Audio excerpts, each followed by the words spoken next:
everyone, I am Miss Bukaw, and so for today's video, I will show you and discuss to you the Evangelium Vitae, or the Gospel of Life, which I chose from one of the encyclicals. So let's go! So Evangelium Vitae, translated in English to the Gospel of Life, is a papal encyclical promulgated on March 25, 1995 by Pope John Paul II. The document was written to reiterate the view of the Roman Catholic Church on the value of life and to warn against violating the sanctity of life. The Gospel of Life is at the heart of Jesus' saving message to the world. Through the incarnation and birth of Christ, God reveals to us the dignity of all human life. Human life, as a gift of God, is sacred and inviolable. The Son of God has united himself with every human being and desires for us to share eternal life with him. For this reason, direct attacks on human life, such as abortion and euthanasia, are always unacceptable. Yet, sadly we see new and expanding threats to human life, emerging on an alarming scale. These new threats to life are often justified, protected, and even promoted by our laws and culture. Same in the country of Argentina, located in South America, where the Senate approves the legalization of abortion. But the Catholic Church, which remains highly influential in Latin America, had opposed the move, calling on senators to reject the bill.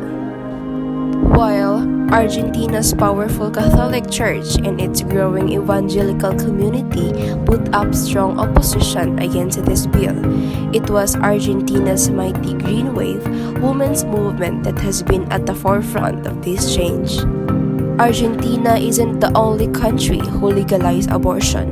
There are more countries who legalize, like the Canada, United States, Denmark, New Zealand, and Italy. The question is, why do women have abortions? Their common reason is it's either not financially prepared or not emotionally or mentally prepared. In general, younger women often cite that they are unprepared for the transition to motherhood. And that is one of the reasons of Pope John Paul II why he released the encyclical Evangelium Vitae, and was written to address the value of human life and maintains the societies and individuals, especially Christians, that do everything in their power to preserve this life. Any direct form of killing is prohibited. Our modern world is now suffering under a culture of death.